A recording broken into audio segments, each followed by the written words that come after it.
শুভ সকাল আমার প্রিয় বন্ধুরা, কেমন আছো সবাই? আশা করছি তোমরা সবাই যে যেখান থেকে দেখছো সকলেই খুব খুব ভালো আছো, সুস্থ আছো। তো দেখো, সকাল সকালই বাসি কাজগুলো সারা হয়ে গেলে ওই কালকেরই ওই কিছুটা চাউলের গুঁড়ো ছিল, সেগুলো দিয়ে ওই চিতই পিঠা বানানো হচ্ছে। আর ঠান্ডার দিনে না এই সকাল সকাল এই চিতই পিঠে দিয়ে চাটা না বেশ জমে যায় কিন্তু। তো যাই হোক, এদিকে দেখো আমি ওই বাসি কাজগুলো সারা হয়ে গেলে ওই ওষুধ খেতে এসেছি। আর তোমরা কম বেশি তো সবাই জানো যে আমার থাইরয়েড, তো ওই জন্য সকালবেলায় না ওই খালি পেটে ওষুধগুলো খেতে হয়। তো অন্যদিন ঘুম থেকে উঠেই খেয়ে নেই, তো আজকে আবার দেখো ওই ঘুম থেকে উঠে ওই বাসি কাজগুলো সারা হয়ে গেছে, তারপরে কিন্তু ওষুধটা খেলাম। তার মধ্যে আজকে হচ্ছে শনিবার, তো শনিবার মানে তো জানোই নিরামিষ, একেই মাজা খোসা আর একদিক দিয়ে তোমাদের দাদাভাই ওই আজকেই যাবে ওই কুম্ভমেলার মেলায়। আর ওদের ট্রেন হচ্ছে তোমার ওই 2:30টার সময়, কিন্তু বাড়িতে থেকে বের হবে ওই 12টার আগেই, কারণ আমাদের এখান থেকে না স্টেশনটা অনেকটাই দূর। দূর বলতে কি ওই 1 থেকে 1.5 ঘন্টা লাগে এরকম আর কি। তো সবসময় আগে যাওয়াই ভালো ওই আর কি। সকাল 12টার মধ্যে এদিকে সমস্ত কাম কাজগুলো কিন্তু শেষ করতে হবে। তো চলো এদিকে আমি যে গ্যাসটা মুছে নিই। আর হ্যাঁ বন্ধুরা, তোমরা কে কোথা থেকে আমার ভিডিওটা দেখছো অবশ্যই কিন্তু কমেন্ট করে জানিও। তোমাদের কমেন্টগুলো পড়লে না সত্যি খুব ভালো লাগে। আর অনেকে তো আছো খুব সুন্দর সুন্দর কমেন্ট করো, সত্যি তোমাদের কমেন্টগুলো পড়ে না আমি আরও মোটিভেট হই। এমনিতেই তো দিন দিন মনটা ভেঙে যাচ্ছে, কিন্তু এই মাঝে মধ্যে ওই যখন এই কমেন্টগুলো আসে তখন না আর ভিডিও করার এনার্জিটা না আরও বেড়ে যায়। তো যাই হোক, এদিকে দেখো তোমাদের সাথে কথা বলতে বলতে আমার গ্যাস মোছা কিন্তু হয়েই গেল। তো এদিকে রান্নাঘর তো মোছাকাছা করে নিয়েছি, নিয়ে দেখো ওই পিঁড়ি শিলনোড়া সব কিছু কিন্তু ওই কলের পরে এনেছিলাম। তো এখন এগুলো সব কিছু ওই মাজা ঘষা করে নিয়ে ওই ঘরে রাখবো, কারণ এমনিতেই তো সব দিন এগুলো ধোয়া হয় না। ওই যেদিন নিরামিষ খাই ওই দিন কিন্তু ওই পিঁড়ির থেকে আরম্ভ করে শিল নোড়া সব কিছু কিন্তু ধুয়ে নিই। তো যাই হোক, এদিকে দেখো আমার ওই বাকি কাজগুলো তো হয়ে গেল। তো ওইদিকে চিতই পিঠা দিয়ে চাটাও খেয়ে নিয়েছি, তারপরে কিন্তু এই কাজগুলো করে নিচ্ছি। কারণ আজকে যেহেতু তোমাদের দাদাভাই চলে যাবে, ওই জন্য আজকে মেয়েকে আর স্কুলে পাঠালাম না, যে বাড়িতেই থাক। একটা সংসারে কিন্তু ওই খুঁটি নাটি অনেকই জিনিসপত্র থাকে। তো এমনিতে তো বোঝা যায় না, যেই দিন কিন্তু নিরামিষ খাই সেই দিন কিন্তু সবই মানে বোঝা যায় যে কতটা কাজ থাকে। মানে সেই সমস্ত জিনিসপাতিগুলো ধোয়া পোছা কৌটাকাটিগুলো মোছাকাছা করে নেওয়া, এগুলো কিন্তু করতে হয়। তো যাই হোক, এদিকে তো আমি রান্নাঘরের কাজবাজগুলো করে নিয়েছি, তারপরে যে কলে পরে যেটুকু বাসন ছিল এগুলো কিন্তু মেজে নিচ্ছি। আর খানিকটা তো ওই বাসি এঁঠো বাসন যেগুলো, ওগুলো তো সকালবেলায় মেজে নিয়েছি। এখন ওই চাটা খেয়ে নিয়ে যেগুলোই টুকিটাকি সেগুলোই কিন্তু মাজলাম। তো যাই হোক, এদিকে দেখো আমি ওই আজকে না বাসি দুয়ারটাই মুছিনি। তো এই যে শিল নোড়াগুলো ধুয়ে এখানটায় রেখে দিলাম, রেখে দিয়ে ওই যে বাসি দুয়ারটা মুছে নিচ্ছি। তো দেখো কবে থেকেই বলছে কুম্ভমেলায় যাবে কুম্ভমেলায় যাবে, তো শেষমেশ সেই দিনটা কিন্তু চলেই আসলো। তো এই কুম্ভমেলা যে দেখতে যাবে এটাই কিন্তু অনেক বড় ব্যাপার, মানে আমাদের কাছে। আমরা হচ্ছে একটা ছোট্ট গ্রাম থেকে আর এত দূর যেতে পারবো স্বপ্নও কিন্তু কোনোদিন ভাবিনি। তো ওই জন্য আর আমি আর না করিনি। তো যাক, আর ওখানে যাওয়া কিন্তু অনেক বড় ভাগ্যের ব্যাপার, কারণ জায়গাটা এত পবিত্র, মানে কি বলবো আর, সেই 144 বছর পর পরও হয়। তো ওই জন্যে আমারও খুব ইচ্ছে ছিল, কিন্তু ওই ছোট বাচ্চা আর এত দূর তো আমার পক্ষে যাওয়া সম্ভব না, ওই জন্য কিন্তু আর যাওয়া হলো না। তবে আর যে অন্যবার যাব এই আশাটাও কিন্তু ভুল, কারণ 144 বছর তো আর কেউ বাঁচতে পারবে না। তো আবারও ওই 144 বছর আস্তে আস্তে আমি যে কোথায় যাব তার কোনো ঠিক নেই।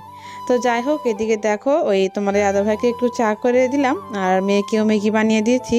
আর এদিকে দেখো তোমাদের দাদাভাইয়ের ব্যাগগুলো সব কিছু কিন্তু গুছিয়ে নেওয়া হয়ে গেছে, আর যেগুলো পড়ে যাবে সেই শার্টটাও খালি বেড়ে রেখেছি। তো এদিকে দেখো আমি তাড়াহুড়ো করে রান্না বসিয়ে দিয়েছি, আর দু সাইডে কিন্তু রান্না করে নিচ্ছি। কারণ এক সাইডে হচ্ছে ওই রুটির সাথে সবজি করে দেব, আর এক সাইডে ওই সবজি বানানো হচ্ছে মানে তরকারি এখন খাওয়ার জন্য।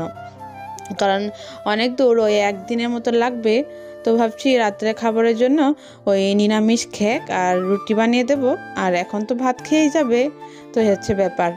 আর তোমাদের দাদা ভাই না ওই রুটির সাথে না ওই শুকনো শুকনো জিনিস না ভালোবাসে না, যেমন ধরো আলু ভাজা, কিন্তু ওই যে নিরামিষ খেক বা ঘুগনি এগুলোই কিন্তু ভালোবাসে। আর যেহেতু আজকের দিনটা নিরামিষ, ওই জন্য কিন্তু আর ঘুগনি বানাইনি, ওই নিরামিষ খেকটাই বানিয়ে দিলাম। আর এদিকে দেখো আমার তরকারিটা হয়ে গেছে, ওই খানিকটা আলু একটু গুলে দিচ্ছি, তাহলে ওই তরকারিটা একটু ঘন হবে। তো কে কে আমার মতন এরকম করো কমেন্ট করে কিন্তু অবশ্যই জানিও। তো যেই দিনই না ওই যে কোনো তরকারি হোক একটু পাতলা হয়, ওই তরকারি থেকে না কয়েকটা আলু নিয়ে যদি গুলে দেওয়া যায়, তরকারিটা কিন্তু অনেকটাই টানে আর খেতেও কিন্তু বেশ ভালোই লাগে। তো যাই হোক, এদিকে দেখো আমার ওই নিরামিষ ঘ্যাকটাও কিন্তু প্রায় হওয়ার মধ্যেই। তো চলো বন্ধুরা দেখে নাও আজকে কি কি রান্না করেছি। তো আজকে করেছিলাম হচ্ছে ওই নিরামিষ ঘ্যাক, আলু ফুলকপির তরকারি, বেগুন ভাজা। তো এটাই ছিল আজকে রান্না বাড়া। তো ওইদিকে দেখো রান্না শেষে তোমাদের দাদা ভাইয়ের জন্য ভাতটা কিন্তু বেড়েই নিচ্ছি। আর এখন তোমার মোটামুটি ওই 11:30 নাগাদ বেজে গেছে, তো এই আধা ঘন্টার মধ্যে কিন্তু বেরিয়ে পড়বে।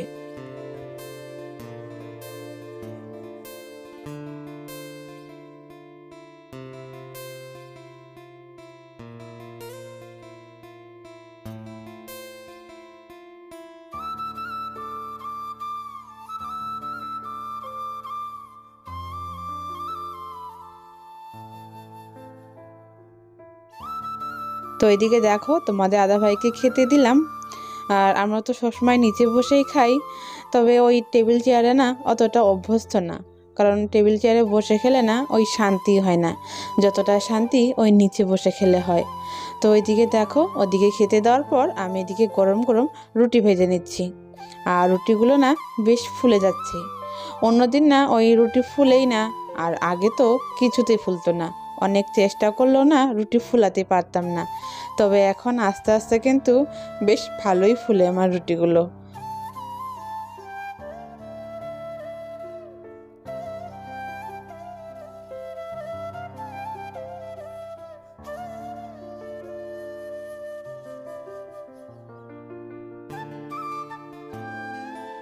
তো এইদিকে আমার এক এক করে সমস্ত রুটিগুলো কিন্তু ভাজা হয়ে গেছে। তো বেশি রুটি বানাইনি, ওই 6টাই বানিয়েছিলাম তোমাদের দাদা ভাইয়ের জন্যই। তো ওখান থেকে 5টা দিয়ে দিলাম আর একটা দেখো রেখে দিলাম। আর এই যে ছোট্ট ওই যে স্টিলের টিফিনটা, ভাবছি এটাতেই তরকারি দেবো, কারণ ঘরে না ওই ছোটো মোটো টিফিন বক্স মানে নেই। তো যেগুলো আছে তো ওগুলো বেশি বড়, আর এগুলো মানে ঠিকঠাক, তো ওই জন্য আলাদা আলাদা করে দিচ্ছি। একসাথে দিলে ওই মাখামাখি হয়ে যাবে, তো তো ওই আর কি।